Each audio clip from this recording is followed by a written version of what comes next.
Bom dia a todos, bem-vindos, retornando ao estudo do livro Dramas da Obsessão, psicografia de Ivone do Amaral Pereira, pelo espírito de Dr. Bezerra de Menezes.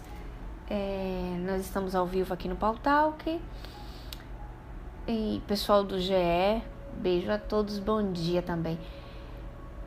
Fiquei com pena que foi a Andréa que fez a nossa prece inicial, eu não pude registrar, não deu tempo de eu correr ligeiro assim. Tá baroice, mas na próxima eu vou me organizar para poder pegar o som dela e gravar.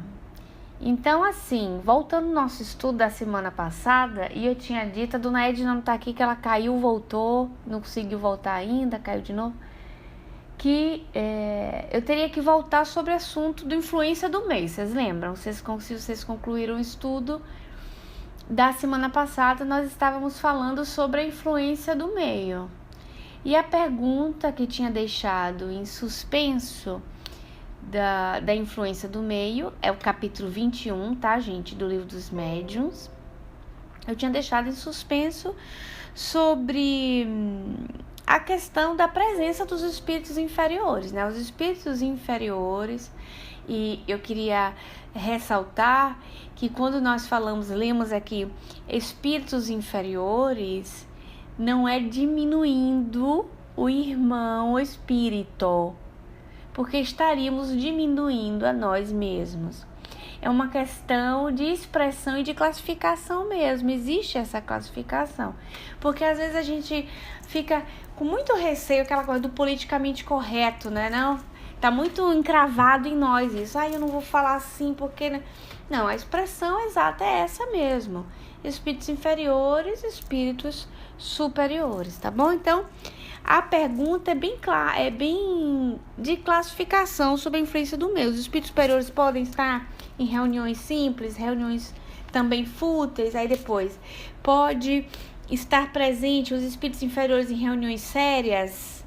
Então, é uma terminologia específica para que a gente possa entender como funciona o mundo invisível, né? A instrução espírita tá para nós para isso, para nos esclarecer, inclusive tirar esse modo melindroso que nós temos de enfrentar as situações, tá bom? Então aqui, ó, é proibido, que é uma pergunta, né, feita aos espíritos benfeitores sobre essa questão de reunião, exatamente. Oi, dona Edna, bom dia. É proibido aos espíritos inferiores comparecerem às reuniões sérias? Tá? É proibido? Vamos lá. Não é proibido, né? Não. Algumas vezes assistem a elas com o objetivo de aproveitar os ensinos que vos são dados, mas nesse caso permanecem calados, como estouvados numa reunião de pessoas ajuizadas. Não, dona Edna, livro dos médiuns. Livro dos médiuns é o capítulo 21, o item é o 231, aí tem essa sequência de perguntinhas, né?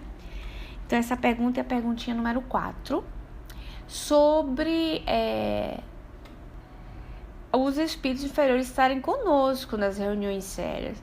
Ontem, por coincidência, não coincidência, nós chegamos a falar desse tema também, né, no OSCAT.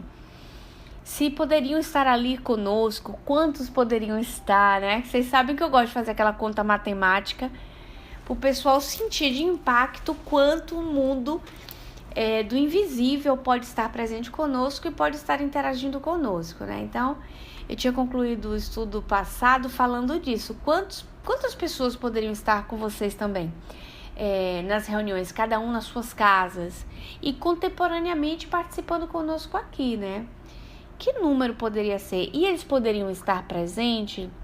Os espíritos inferiores poderiam estar presentes?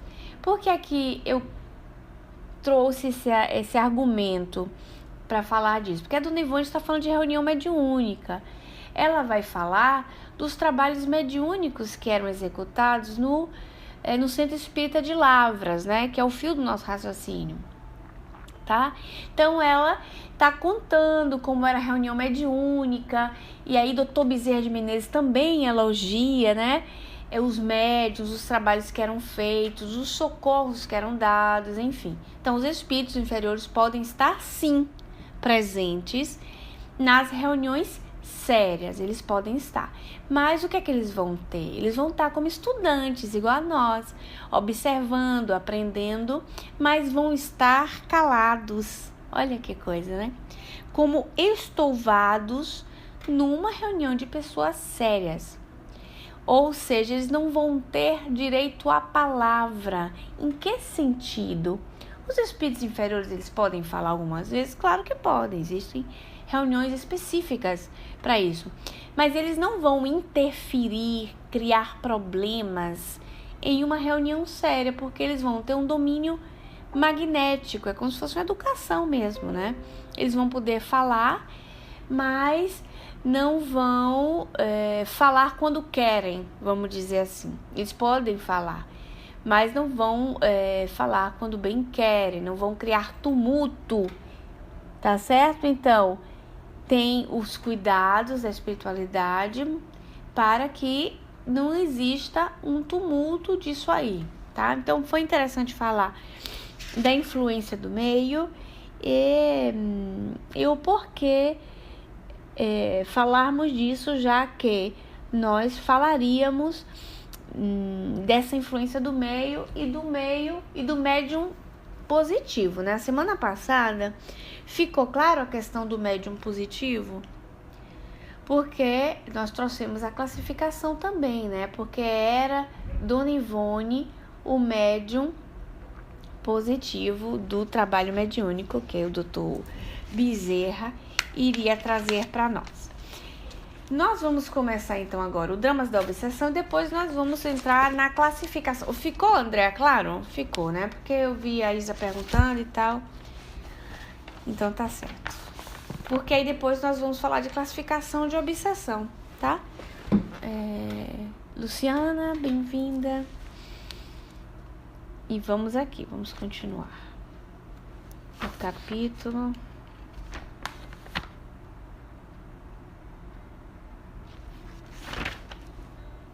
Então, ele vai contando do grupo mediúnico, que ele ia trabalhando, e foi falar de Roberto de Canalejas, que era uma entidade que trabalhava com ele. Ele fala que essa entidade era muito querida, era um trabalhador, mas ainda não era um personagem, vamos dizer, elevado a título de evolução. Vocês veem que Dr. Bezerra de Menezes se refere a Roberto assim, nem por isso é ofensivo, né? Nem por isso se melindra por causa disso. Os espíritos são muito práticos nas explicações para que nós possamos sair desse mesmismo de vitimismo eterno que nós temos, para sermos práticos e compreendermos como podemos melhorar essa situação. É o nosso objetivo final, né? Melhorar tudo. Vamos lá. Vamos à leitura. Então, ele já tinha, né, feito a leitura da carta. Eu tinha dito para vocês a outra vez. Dona Ivone leu a situação da família do Leonel. Mas eu vou ler aqui para vocês novamente sua carta, tá bom? Pra gente poder ir adiante. Rogo algo tentares como espírita que és. Esse foi um parente da Dona Ivone. Vocês lembram? A Dona Ivone mandava carta. Como hoje a gente manda e-mail, manda WhatsApp. A Dona Ivone trocava muitas cartas com as pessoas. E os parentes dela, sabendo que ela era uma referência, pediram ajuda, né? Normalmente isso é comum. E aí ela lê a carta para Dr. Bezerra, e anos depois, que isso foi nos anos 60, Dr. Bezerra traz a carta completamente novamente pela mediunidade de Ivone, né? A memória, traz a memória. Rogo algo tentares, como espírita que és, a benefício da família do nosso amigo Leonel. Passam-se fatos verdadeiramente desorientadores. deixando perplexos os amigos da casa. Desde a morte do pobre Leonel, verificada, como sabes, por um suicídio em tão trágicas condições, a família inteira sente ímpetos para o suicídio. Não ignoras que sua filha, Alcina, suicidou-se também, 10 meses depois dele próprio.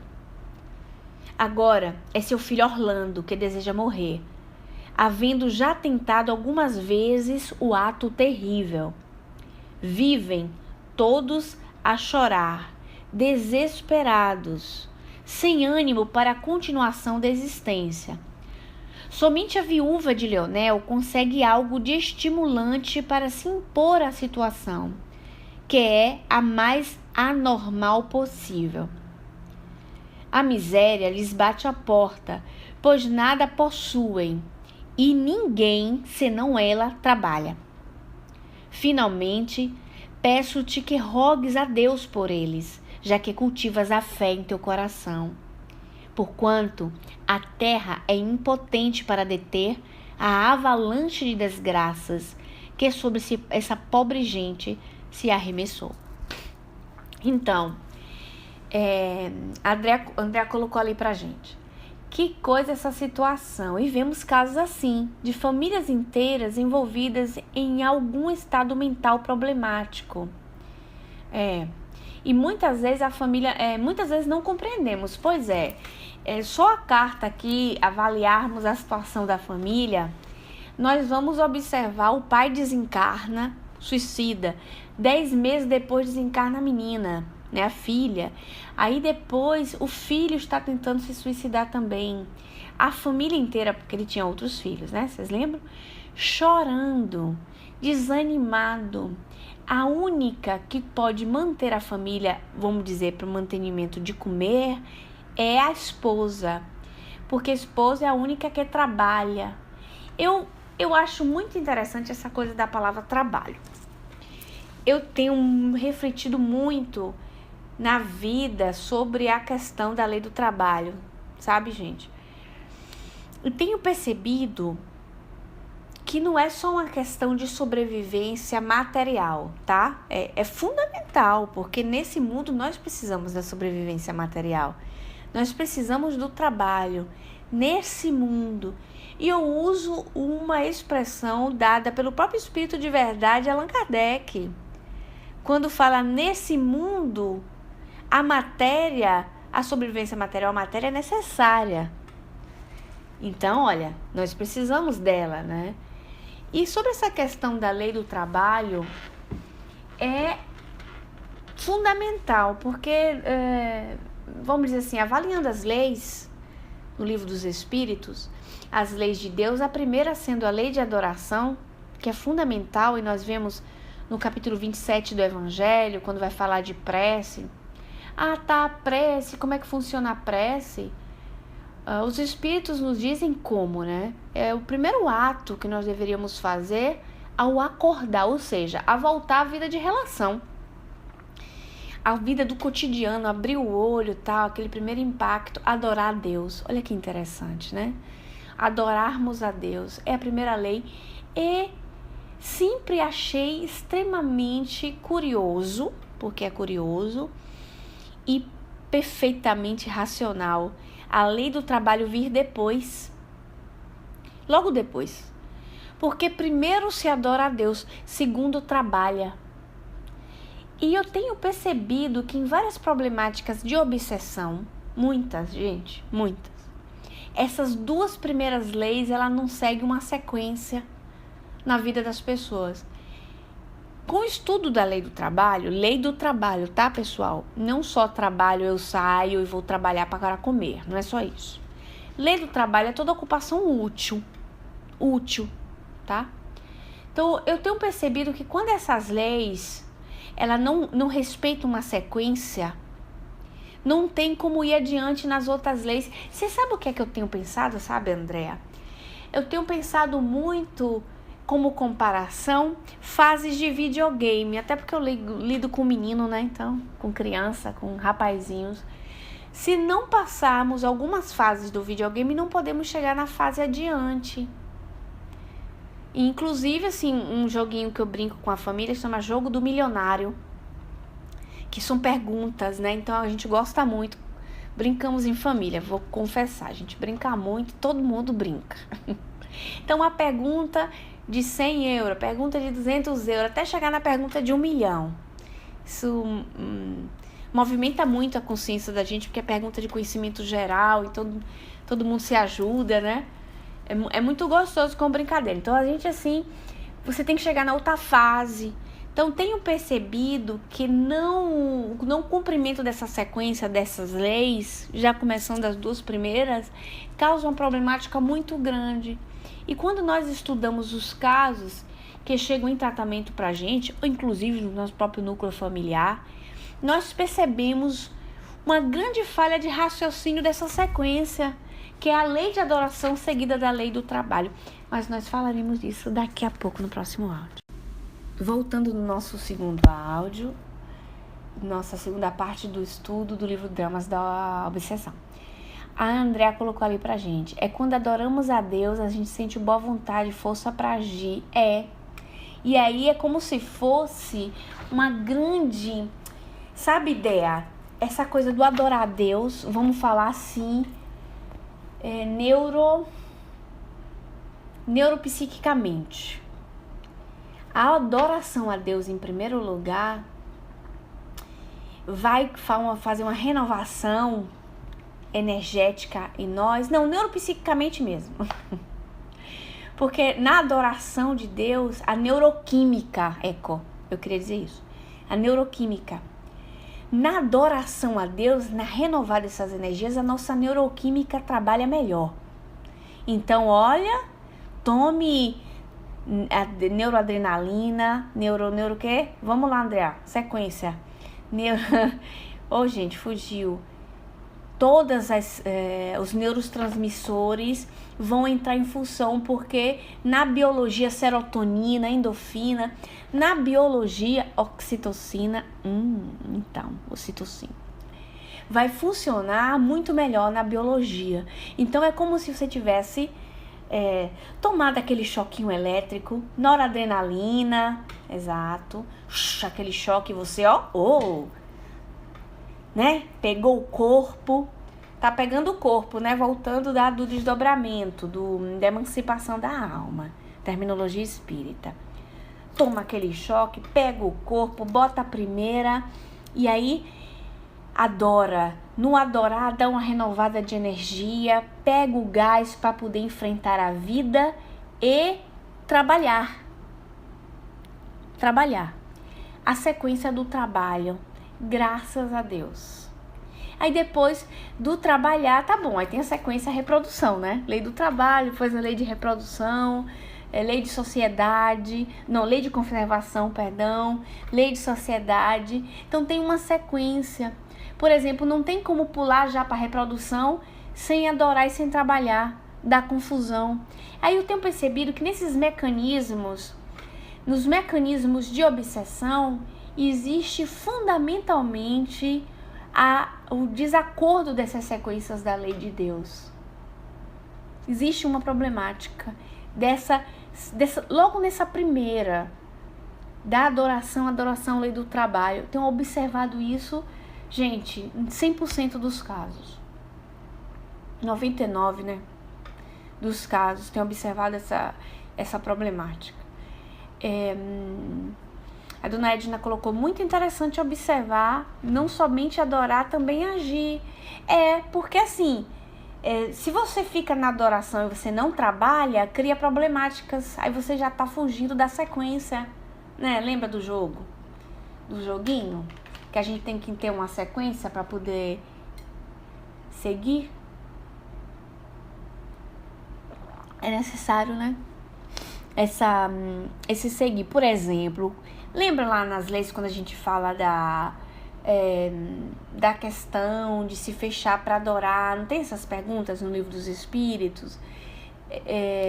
De isolar-se, de fugir da vida de relação, para viver para adoração a Deus. E os espíritos são muito duros. são muito práticos, né? No colocar, que às vezes quando a gente lê, né, a gente brinca, nossa, ali a pessoa chega e fica se balançando, né? Fica irrequieta na cadeira, porque nós ficamos espíritos preguiçosos, né? Com as sequências reencarnatórias em muitas questões. Então é como se a gente tomasse uma terapia de choque mesmo. Ó, para com isso, ó. A instrução está aqui nas suas mãos para que você compreenda. Então, para Deus, a adoração, a prece é fundamental, mas não pode ser só isso. Tem que ter uma sequência ativa para o ser humano, né? Tem que ter uma sequência ativa. Então, a pessoa flemática, a pessoa que ela é muito assim, ela vai ter uma problemática, tá? Então, eu vi uma amiga nossa hoje de manhã dizer assim, olha, a pessoa X não tem tendência a se lamentar não, mas eu vou ver se estiver lamentando muito, que é para poder, né, lamentar-se muito, gasta energia, então a gente tem que ter mais atividade, mais função, e muitas vezes nós precisamos dos companheiros para que dê esse estímulo, né, esse empurrãozinho que a gente necessita. Então, vejamos a problemática da família de Leonel. Só a esposa trabalha. Olhem bem. Então, só ela trabalha, o marido se suicidou, e vocês vão compreender o fio desse discurso que eu estou fazendo agora para vocês entenderem Leonel, como é que ele cultivou a vida dele, para vocês entenderem até onde ele foi chegando, tá? Vamos lá. Ora, minutos antes de iniciado o meu expediente no referido centro, isso é Dr. Bezerra falando, viu? Fora eu prevenido de que essa carta havia sido escrita a meu médium e, portanto, recebia sem surpresa antes deste. Olha só, antes que a carta chegasse a Dona Ivone, Dr. Bezerra já sabia da carta. Olha as energias ligadas um dos outros, né? Então, antes de vocês fazerem aquela evocação, antes de vocês pedirem ao médium do centro espírita fazer a cartinha ou escrever o pedido para o orientador espiritual, muitas vezes, não digo 100% das vezes, mas muitas vezes já chegou o pensamento ao espírito que vocês estão querendo uma comunicação, que vocês estão querendo um conselho, já chegou antes que chegue até na mão do próprio médium, né? Isso é um dado de fato. Procurava-me uma entidade espiritual denominada Esther, formosa e redimida, cujo aspecto angelical atraía veneração de quantos se lhe aproximassem, a qual me asseverara haver inspirado a carta a quem a escreveu, assim provocando o trabalho que faríamos, visto estar ligado aos obsessores de Leonel e a este próprio por laços espirituais seculares, e que agora apresentara-se um momento oportuno de agir em socorro da falange litigante. Rogava por isso nosso concurso, uma vez que não poderia operar sozinha, e ainda porque os serviços de além-túmulo são produtos de equipe e jamais de um trabalhador isolado. Pois é, né? Outros ensinamentos. Vamos lá. Os espíritos se comunicam entre si, procuram ajuda, formam equipe, procuram assistência, já sabem a quem pedir assistência. Olha que interessante. A Andrea colocou ali. Olha só, um pedido de ajuda ligado por fios invisíveis a outros espíritos que já esperavam para ajudar, né? Então, antes da gente arquitetar um esquema de ajuda, já tá quem pediu, intercedeu, porque esse espírito aqui, ele não ia trabalhar sozinho. Porque existem forças que precisam ser somadas. Se a gente pegar um exemplo assim, cotidiano, vocês vão entender muito rápido esse conceito. Para construir um prédio, só o engenheiro serve? Pergunta de $1 milhão. Não. Para construir um prédio, nós vamos precisar de várias mentes e várias mãos. É ou não é? Porque apesar do engenheiro escrever o projeto dos alicerces e tudo mais, ele também vai precisar do arquiteto. E ele também vai precisar do chefe de obras. E ele também vai precisar dos operários. E esses operários vão se subdividir. Vai ser necessário o quê? Aquele que sabe lidar com cimento, com pedreiro, né? Que vai saber lidar com concreto, porque ele tem essa especialização. Aquele outro que já vai saber lidar com encanação, o outro com energia elétrica. É ou não é? Até chegar ao final do prédio, ao acabamento interno, aquele especialista em elevador. Olha que coisa, gente. Não é maravilhoso isso? Lei de solidariedade em tudo. Em tudo. A lei de Deus. Solidariedade. Deus coloca um ensinamento desse para não dizer, olha, ninguém trabalha sozinho. Uma andorinha não faz verão, já se diz. Imagina no campo da espiritualidade, porque nós vamos precisar de todos em suas especializações. Ninguém pode assumir um trabalho unicamente. Um trabalho só funciona muito bem se ele é em equipe. E nós temos em trabalho em equipe e percebemos isso, obviamente, isso é óbvio. A Fábio colocou pra gente, o chefe de obra sabe de coisas que aprendeu na prática, que na teoria os engenheiros aprenderam, mas que na prática não funciona. Pois é, se aconselham entre eles. Numa cirurgia, o cirurgião opera sozinho? Não, ele precisa do médico, do outro tipo de médico que vai estar do lado dele. Ele vai precisar do instrumentalista, ele vai precisar do anestesista, ele vai precisar da enfermeira que vai fazer um outro tipo de função. E lá vai, como dizia minha avó, e lá vai pedrada.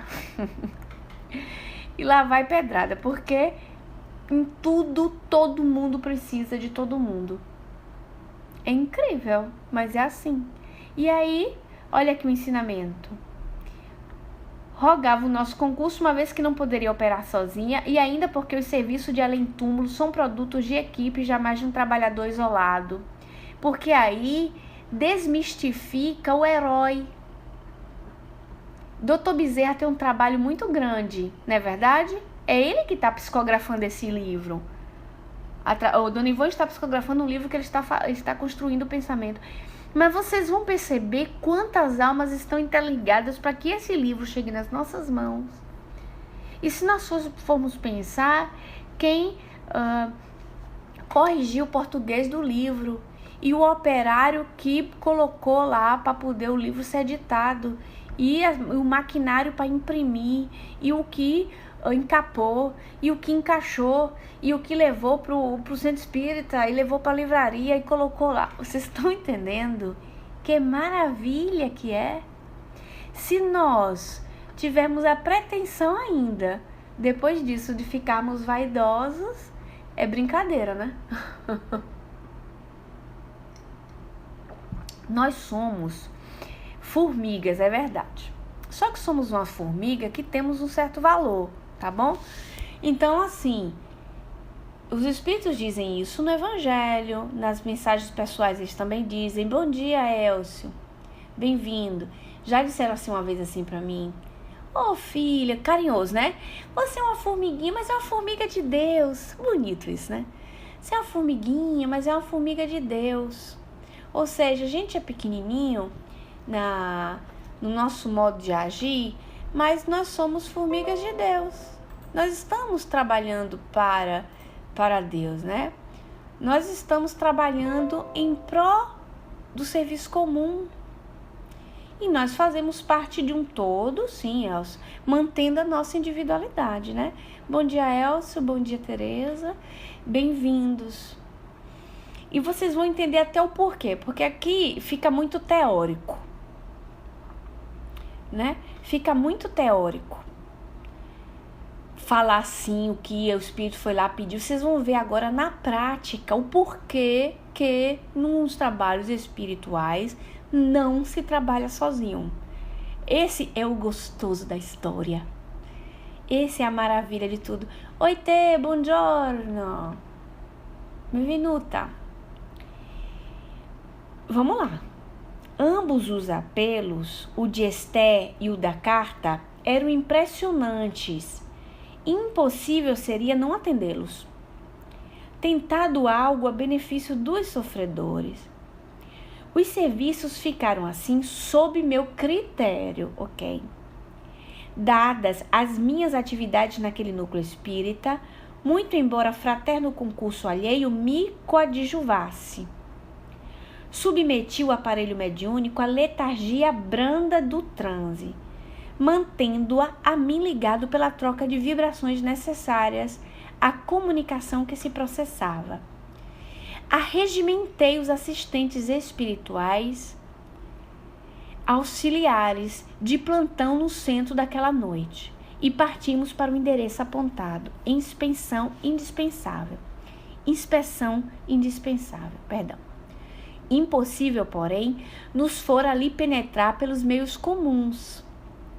Tal a densidade vibratória asfixiante do recinto. O clima obsessor que expandia malefícios em derredor do lar, sinistrado pela onda de tragédia que a ele se adaptava.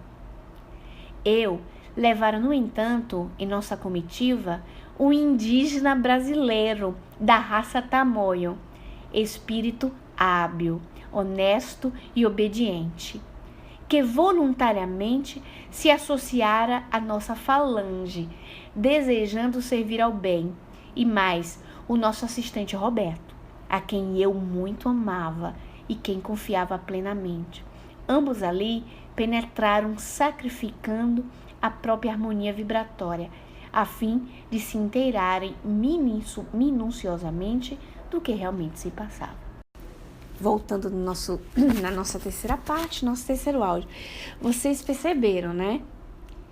A grandiosidade desse trabalho. Vamos lá. Por vezes. Vamos lá. Ora. Por partes, perdão. Dr. Bezerra induz um transe de letargia na Dona Ivone. Vocês estão lembrados? Quem acompanha esse estudo há 3 livros atrás, ela era uma médium que entrava em letargia, muitas vezes, um tipo de transe. Ele fez um transe brando.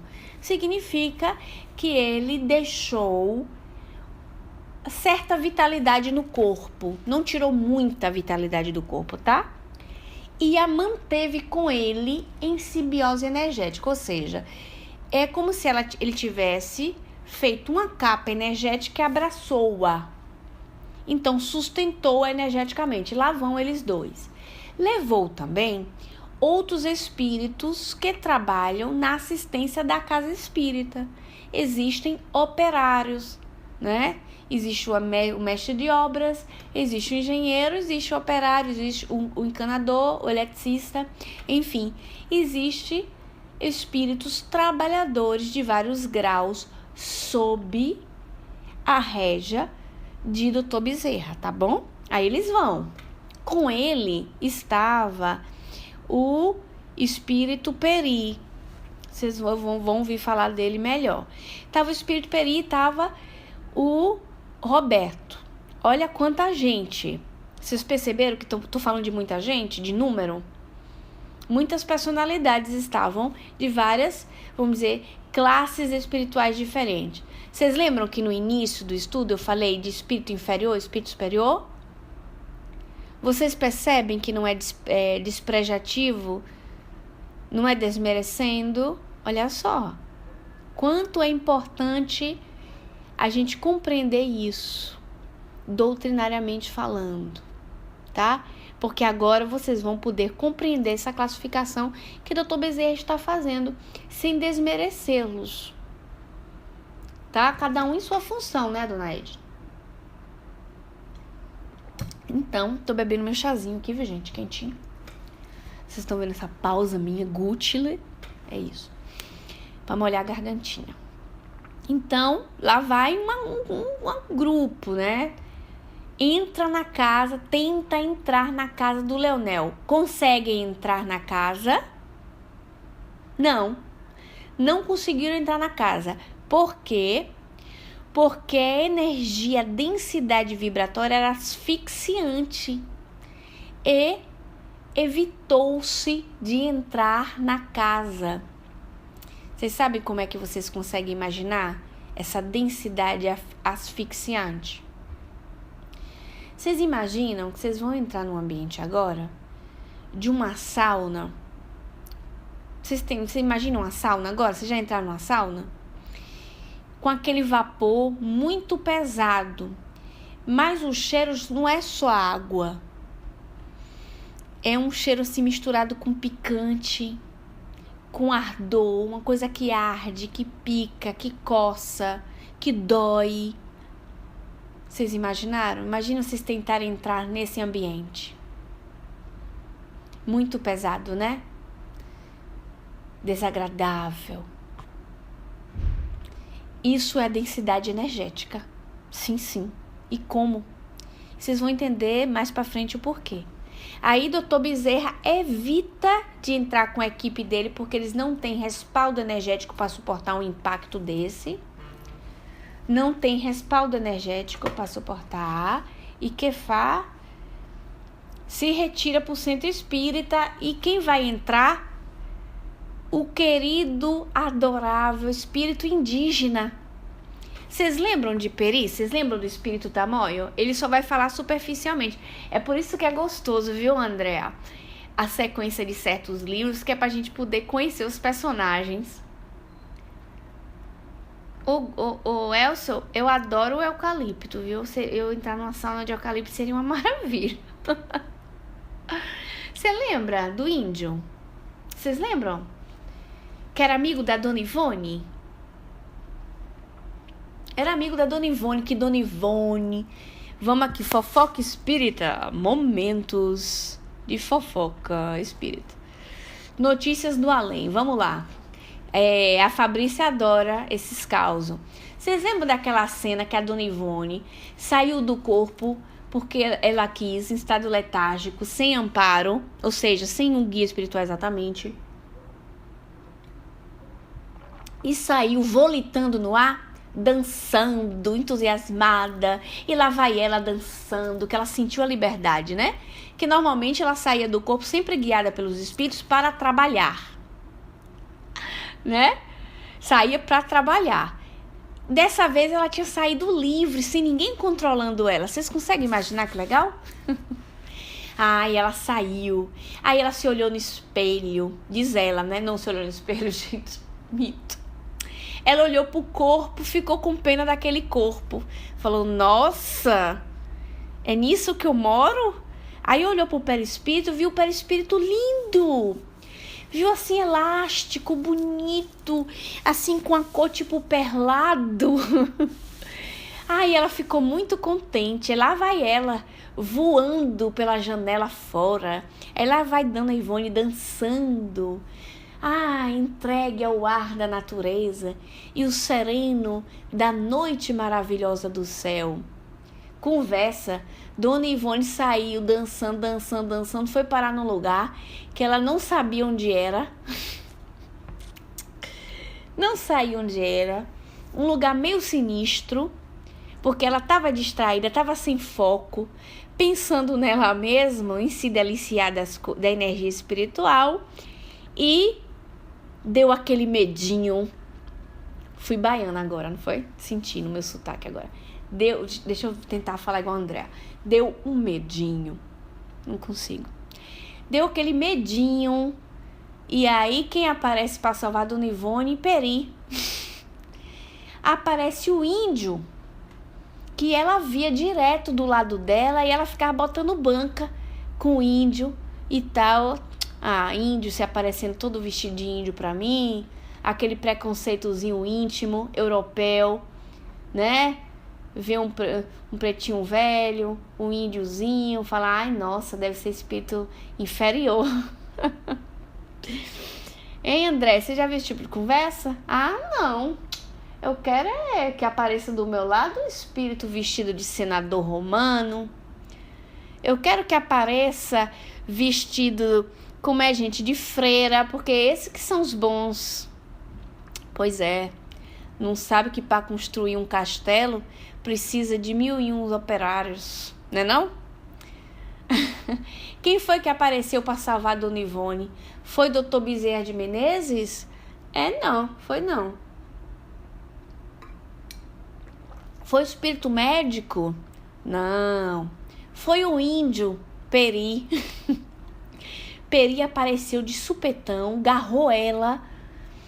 O que é que você tá fazendo aqui? Garrou ela ligeiro e levou de volta pro quarto dela e deu um carão nela, viu? Nunca mais sai assim, perdida voando pelo ar. Foi ele, né? Então, vocês lembram de Peri? Peri foi um parente de Dona Ivone também, geneticamente falando, que Dona Ivone, na família dela reencarnatória do Brasil, tinha uma raiz indígena. E Peri tinha sido, tipo assim, seu tataravô. Uma coisa assim. Ou seu tataravô, ou irmão do seu tataravô. Eu sei que ele é parente de Dona Ivone, tá? Índio. Aí ela ficou com a carinha dela balançando, né, Fábio? Ficou com a carinha dela europeia balançando e aprendeu a lição. Então, Peri tinha uma especialidade que era muito bem trabalhada, vamos dizer assim, esfrutada. Como é que eu poderia dizer esfrutada? Aproveitada. Era muito bem aproveitada pelo mundo espiritual. E Roberto de Canalejas também. Olha que equipe, viu, gente? Vamos lá. Então, quem foi que se sacrificou para poder entrar naquele lugar visguento, pesado, com tudo que era energia impossível? O pobre do Peri e Roberto de Canalejas se sacrificaram para entrar naquele ambiente pesado. Vamos aqui ver agora. Retornaram logo após ao posto mediúnico de onde haviam partido, chocados e ansiosos. E Roberto, que chefiava a expedição, tomou a palavra. Transmitiu as irradiações mentais, desincumbindo-se do noticiário sobre o reconhecimento efetuado.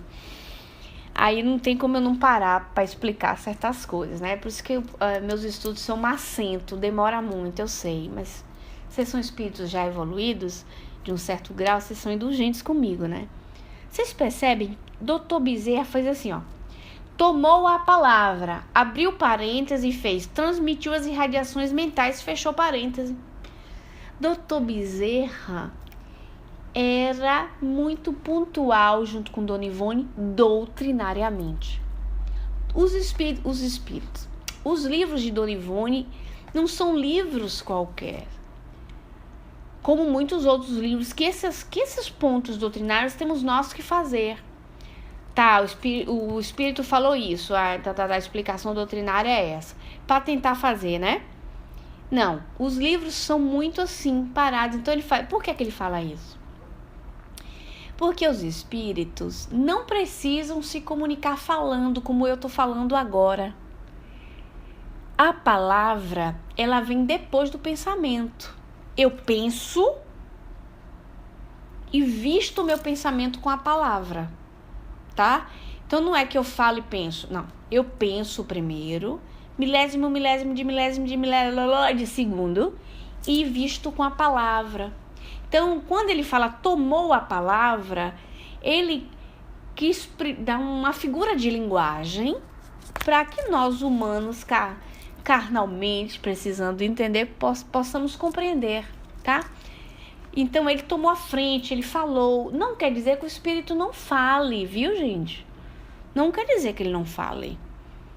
Mas ele quis precisar a situação, ele quis pontuar, né? Pontejar a situação. Transmitiu as irradiações mentais. Aí aqui o que ele falou. Tratava-se de um caso de obsessão coletiva simples, meu caro irmão. carente de intervenção imediata, de socorro espiritual, a fim de que se evitem outros suicídios na família.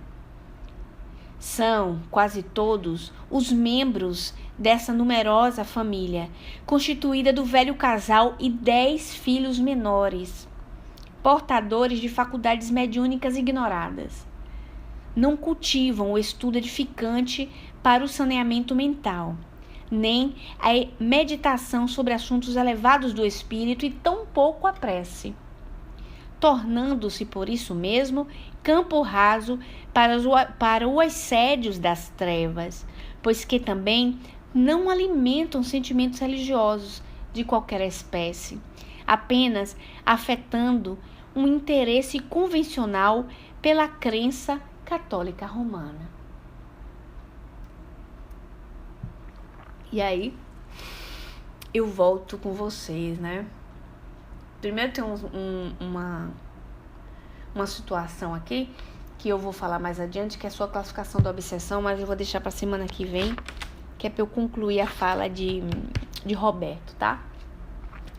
A descrição angustiante é, muitas vezes, o perfil das famílias comuns. Por incrível que pareça. Porque, assim, é uma obsessão simples. É uma obsessão simples, tá? É por isso que é importante compreender e eu vou trazer para vocês. Mas vamos lá. É uma obsessão simples. Quando nós vemos falar obsessão simples e depois ele me descreve um monte de desgraça dessa, a pessoa, primeiro impacto faz, gente, isso é simples, é? E quando for complexo, como é? Isso porque vocês não viram tudo. Mas os livros não são de instrução e nós vamos entender os porquês. Então, assim, são médiuns, os filhos, né, dona Edna? Se é simples, imagina quando será complexo. Então, se são médiuns ignorados, lembra o que eu falei no início do estudo, 2 ou 3 estudos atrás, sobre influência oculta, né? Eu trouxe a distinção sobre influência oculta e nós vamos falar com mais detalhes disso do livro dos médiuns. Todos tinham uma mediunidade, não cultivavam nenhum estudo edificante, nem meditação sobre assunto elevado do espírito, tá? Então, eles não... campo raso para assédio das trevas. Não tinha nenhuma prática mental, exercício mental, de falar de assuntos nobres, de falar de filosofia da vida, de se explicar. Alguma vez na vida a gente tem que conversar disso, não é? Estimular o assunto nobre. E eram ligados convencionalmente às práticas da Igreja Católica. Ou seja, tá bom, quando tem que ir na missa, vai. Estão batizados, a gente vai. Enfim, é a base comum. Eu já tratei disso, né? É permitido, é óbvio que é permitido, porque senão seria Deus renegar justiça, amor e caridade. Não pode. Então, assim, nos outros estudos, quem segue a sequência desses estudos já fiz aceno sobre isso, né? É permitido, óbvio. Só que, assim, eu ontem tinha tratado no Moscati, né, Fábio, até parece que é repetição, mas incrível como coincide as coisas, que ele fala assim, ó, tornando-se por isso mesmo campo raso para assédio das trevas, pois que também não alimenta os sentimentos religiosos de qualquer espécie. Então, não alimenta sentimento para qualquer espécie de nobreza. Aí eu vou e volto. Quando nós conversamos e a gente fala, não, mas o povo fica falando que a gente é fanático. Quem já ouviu isso aí? A Fabrício outro dia tava me falando disso. Que a gente só fala disso. Mas vocês percebem que são sentimentos nobres? São assuntos nobres que a mente vai exercitada. Porque a filosofia, ela é importante também. Porque um filho de Deus tem que se perguntar por que é que ele existe? Para que eu estou no mundo? Qual é o meu papel? Mas agora nós já estamos voltando, no próximo áudio. Voltando no nosso quarto, último áudio de estudo. Então, né, o pessoal André anotou a questão do sentimento religioso, também já ouviu várias vezes, a Fabice também já viu várias vezes, o Elcio também comentou, a dona Edna. É a situação seguinte: quando nós exercitamos esse tipo de diálogo comum, porque, poxa, vamos ser verdadeiros, tá? Vamos ser honestos. O mundo, ele é mais sedutor. Existe uma pergunta no Livro dos Espíritos que fala assim: poxa, por que o mal? Mais ou menos assim, né? Que se dilata assim tanto e tal. É porque o mal é intrigante, sedutor, gente. O bem é tímido. Então, falar de coisa boa, coisa nobre, todo mundo fica... Ai, o povo acha que eu sou chato. Por que não falar dos assuntos comuns com uma visão nobre? Não podemos falar, por exemplo, em uma conversação familiar sobre guerra. Assunto de guerra. O pau tá quebrando ali no Oriente Médio, o mundo está se destruindo, o povo está desanimado, a gente sente o desânimo. Falar da política, foi falado muito de política brasileira, pessimismos, otimismos, negativismos, excesso de otimismo, enfim, um misto de tudo. Não podemos falar disso com visão de amor, entender nas nossas conversações comuns, trazer para o campo do entendimento disso, qual é a lógica de justiça, de amor e caridade. Porque na obsessão nós podemos ver, né, que o espiritismo entra no campo da obsessão e que pode ser compreendido, e porque nos outros campos a gente não arruma a mesma desculpa, entre aspas, que tem justiça, que tem amor, que tem caridade, que tem a lei de solidariedade em ação, que nós temos que ter compreensão com os criminosos, com os ignorantes, com todos. Por que não? Por que só na obsessão? Não é? Porque toca nas nossas paixões, nos nossos idealismos. Assim dizem os espíritos, palavras deles. Então, o espiritismo entra em vários campos. E eu vou repetir uma fala de Allan Kardec para precisar pontuar isso aí. Vamos lá. Deste ponto de vista, todas as ciências que nos fazem conhecer os mistérios da natureza são revelações. Esse pode dizer que há para a humanidade uma revelação incessante. A astronomia revelou o mundo astral, que não conhecíamos. A geologia revelou a formação da Terra, a química, a lei da afinidade, a fisiologia, as funções do organismo, etc. Copérnico, Galileu, Newton, Laplace, Lavoisier foram reveladores. Então, todas essas áreas também, o espiritismo, ele entra em todos os campos da ciência, porque ele vai compreender por que funciona. Então, estamos falando de geologia com o filho, estudando com ele, está estudando geologia. Por que não falar da criação de Deus? Porque nós vamos nos intimidar. Meu filho, que coisa interessante. A criação até nisso. Pois você vê, né? Nesse tempo, e falar, e nós temos que nos preparar, a Gênesis está aí para isso. Você está falando de história, do crime, dos antigos, e nós percebemos, até vendo o filme, um que mata, um que se desgraça, um que invade, um que faz, um que acontece. Nossa, o mundo está muito melhor. O mundo está muito melhor do que há 200, 300 anos atrás. Eu conversava com a Adriana, minha amiga, e a gente fazia Deus é mais nascer mulher naquele tempo. Que maravilha nascer mulher hoje, com tudo que tem ainda, hein? Só Jesus na causa. E mesmo assim, não estávamos descuidados de Deus, apesar de. Então, são assuntos que nós vamos enobrecendo os nossos diálogos, não é verdade? E se nós falarmos de comida, é possível falar de comida e falar de espiritismo também? Claro que pode. não precisa usar o nome espiritismo. Mas enquanto estiver conversando, enquanto estiver cozinhando, falar, nossa, que coisa linda, esse tomate está tão vermelho, olha para aqui, que coisa maravilhosa, gente, é lindo demais. Que lindeza. Dentro de si pode fazer assim, ó, ô Senhor, muito obrigado, que lindo. Ou pode externar, eu não tenho como não agradecer essa beleza. Olha que comida cheirosa, que coisa linda é cozinhar, alimentar as pessoas. Poxa, não é verdade? Tem gente que não pode comer. Então, eu louvo a Deus. É fanatismo ser assim? Ou é purificar os nossos pensamentos? Ou é trazer para a prática do cotidiano, falar do cotidiano bem? A dona Edna faz bolo aí, ó, né, dona Edna? Eu sou louca pra comer o bolo da dona Edna. E Andréa cozinha coisas gostosas, aí quer descobrir receita. Não é amar a Deus? Não é falar do bem? Não é querer cuidar do outro? E isso não é ser espírita, gente?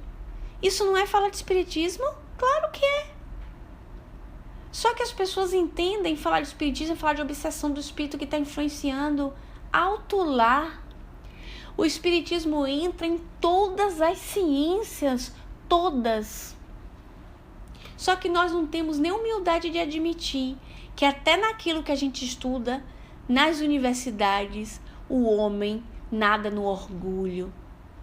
Mas Deus entra também na área deles e responde onde eles não respondem. Não é? É ok. Agora imagine assim, vocês vão entrar na vida desse pessoal aqui, da família do Leonel, e vocês vão entender reencarnatoriamente como é que a família do Leonel estava desse jeito. Vocês vão entender.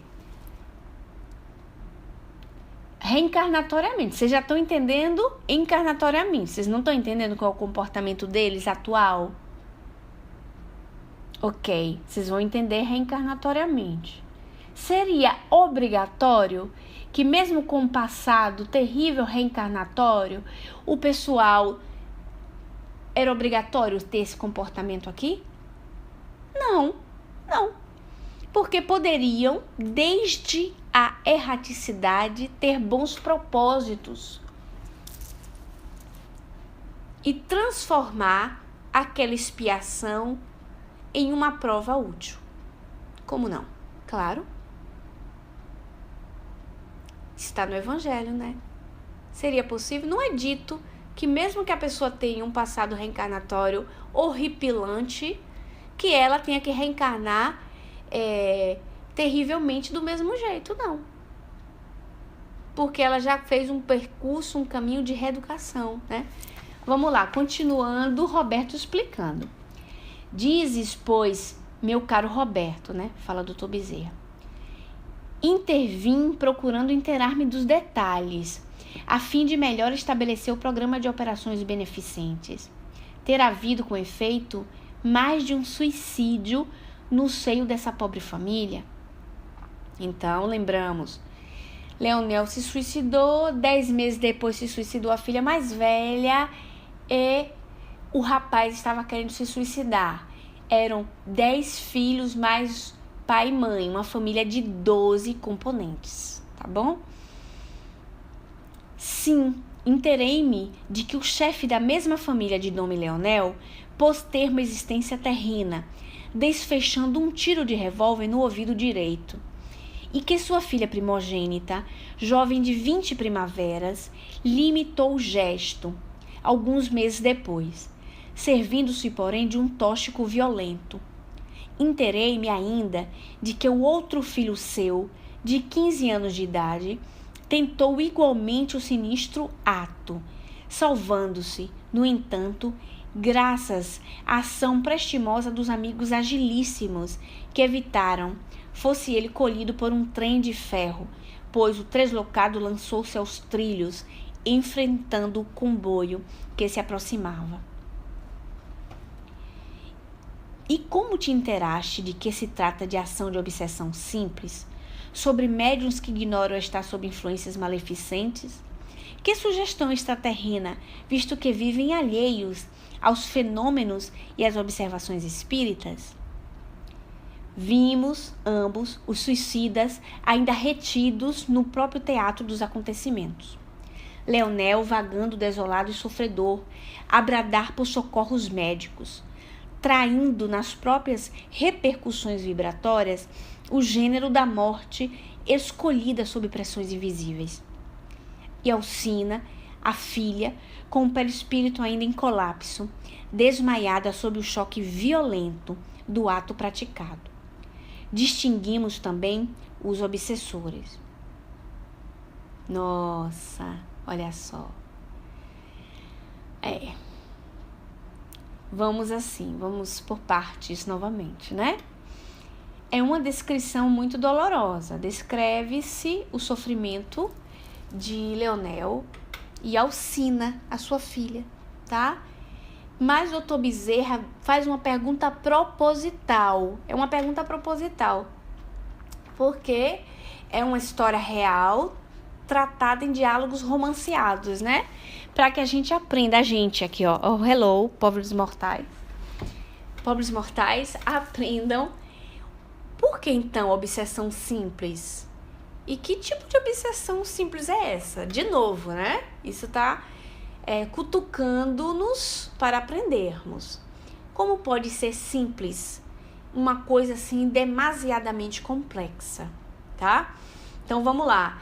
Ele se mata, sente a repercussão do tiro que ele deu, o sangue escorre, ele sente a dor. Dentro ele está de casa, clamando socorro espiritual, pedindo médico, porque ele não tem noção que está desencarnado. A moça sente o corroer do ácido no estômago, tá? Porque ela bebeu.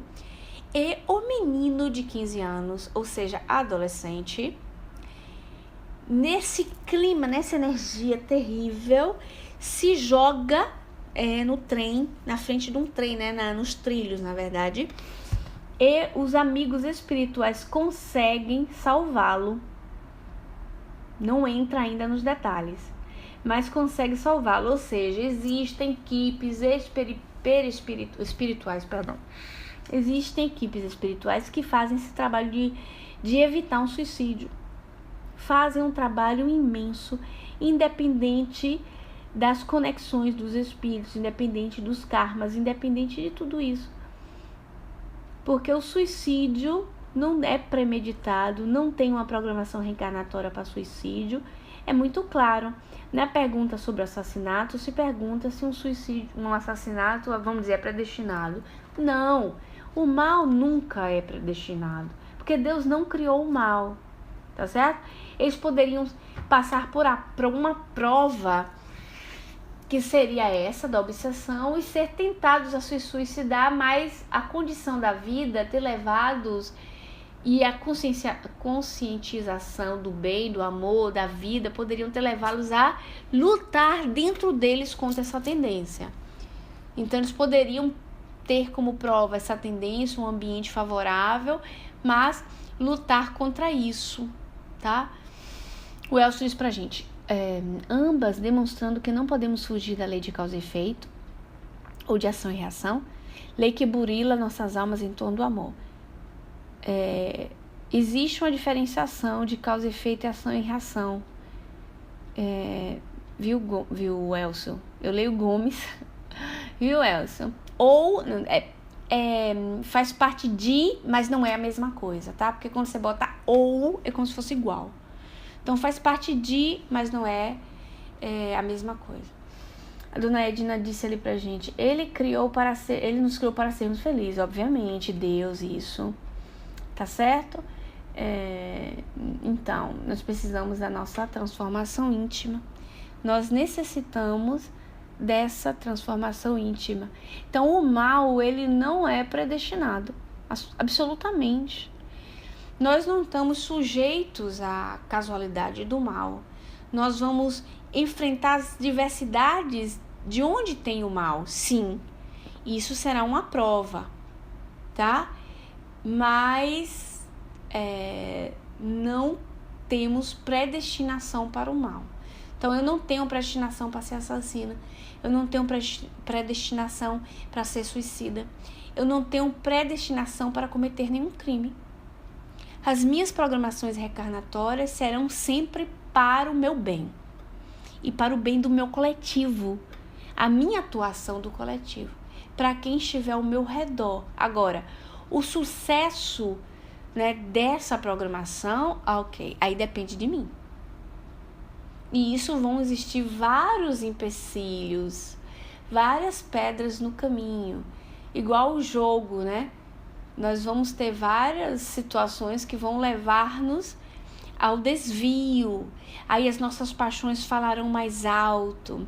Aí as nossas mágoas falarão mais alto. Aí as nossas tendências vitimísticas, não sei dizer. Me ajudem, professoras? As nossas tendências à vítima nos puxam a isso, tipo assim, poxa, isso acontece comigo e Deus não cuida de mim. Cadê Cal, né? Cal não veio me assessorar. Agora vocês têm que me ajudar. Vitimísticas. Sensações vitimísticas, tá bom? Consegui. Então, é sempre uma briga interna com Deus, porque não compreendemos a lei suprema, que é a lei de amor, justiça e caridade, que andam juntas. Não tem amor sem justiça, não tem justiça sem caridade, não tem caridade sem amor e justiça, e não tem justiça sem amor e caridade. Enfim, uma depende da outra, tá bom? Então vamos dar por concluído nosso estudo de hoje, agradecendo a todos a participação, nosso diálogo e chamando por Deus para nos abençoar no nosso dia que vai continuar. Senhor, Deus de amor, abençoe aos espíritos que se encontram presentes, evocados pelas nossas memórias, que eles possam receber o nosso acolhimento e o nosso pedido de perdão, que nós possamos somar, que nós possamos nos unir a modificar o nosso presente agora e o nosso futuro, que será de amor. Aqueles que devemos o perdão, aqueles que estão ligados a nós por mágoas, o nosso pedido de perdão, o nosso me perdoe também.